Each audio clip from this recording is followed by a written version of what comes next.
আমাদের চোখও যদি সুন্দর হতো তাইলে আমরা বুঝতাম মানুষগুলো কত সুন্দর। আমরা মনে করি ধলা হইলেই সুন্দর, কয় ধলা ধলা এটা সুন্দর, ডাকাইত এগুলো ডাকাত। একটা মানুষের চেহারা স্কিন যদি কালো হয় এর মধ্যে একটা সৌন্দর্য আছে না নাই? একটা মেয়ের স্কিন যদি কালো হয় তারপরও চেহারায় সৌন্দর্য আছে না নাই? কয় না হুজুর আমার বউ সুন্দর না, কালা কালা। আছে না নাই? তুই ডাকাত। তুই কি ডাকাত? একজন মানুষের চেহারা যেরকমই হয় আপনি খেয়াল করে দেখবেন তারপরও তার অবয়বের মধ্যে একটা এক্সট্রা অর্ডিনারিটি আছে, কারোর সাথে কারোটা মিলে না। সুবহানাল্লাহ পড়েন। এজন্য প্রতিদিন স্ত্রীরে বলবেন, স্ত্রী তুমি সুন্দরী, তুমি অনন্যা, তোমার চাইতে সুন্দরী গোটা বিশ্বে কেউ নাই। কইবেন না? মুরব্বীরা কয় না, কইতাম না, আগে কইয়া ফেলাইছি। এগুলো বলবেন, এগুলো বললে স্বামী স্ত্রীর মধ্যে ভালোবাসা বাড়াই দিবে কে? আল্লাহ। আমি প্রায় এগুলো বলি, উৎসাহিত করি যে স্বামী স্ত্রীর মধ্যে যে ভালোবাসাটা এটা পবিত্র, এটা জান্নাতি। এই ভালোবাসা জান্নাতে শুরু হয়েছিল সাইয়েদনা আদম আর হাওয়ার মধ্য দিয়ে। চিল্লা এখন ঠিক না? স্বামী স্ত্রী দুইজনে একের হাতের সাথে আরেকজনের হাত মিলালে হাতের সগীরা গুনাহ মাফ করে কে? আল্লাহ। স্ত্রীর চেহারার দিকে নজর করে তাকালে চোখের গুনাহ মাফ করে দেয় কে? আল্লাহ।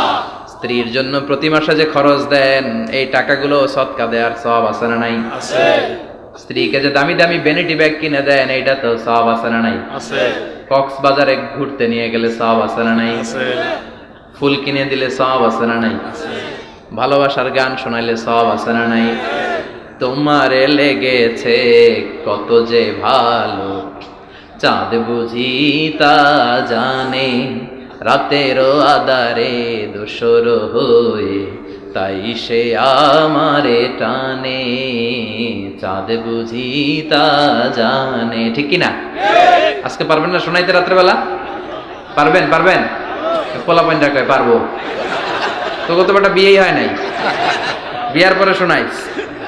তো এই ভালোবাসার গানগুলো শোনালে নিজেদের মধ্যে একটা ইন্টিমেসি তৈরি হয়। বিশ্বনবীও এরকম স্ত্রীর সাথে খুনসুটি করতেন, ভালোবাসা করতেন। এটা হালাল, কিন্তু এটা জায়গা মতো না করে ভাবির লগে করলে মায়ের আছে না নাই? আছে। ভালোবাসার গান জায়গা মতো শোনাতে হবে। স্ত্রীকে ভালোবাসার গান না শুনিয়ে যদি চাচাতো বোনরে শোনাও, শালিরে শোনাও, পাড়ার মেয়েদের সাথে যদি টাঙ্কি মারো, ফিল্ডিং মারো, মায়ের আছে না নাই? আছে।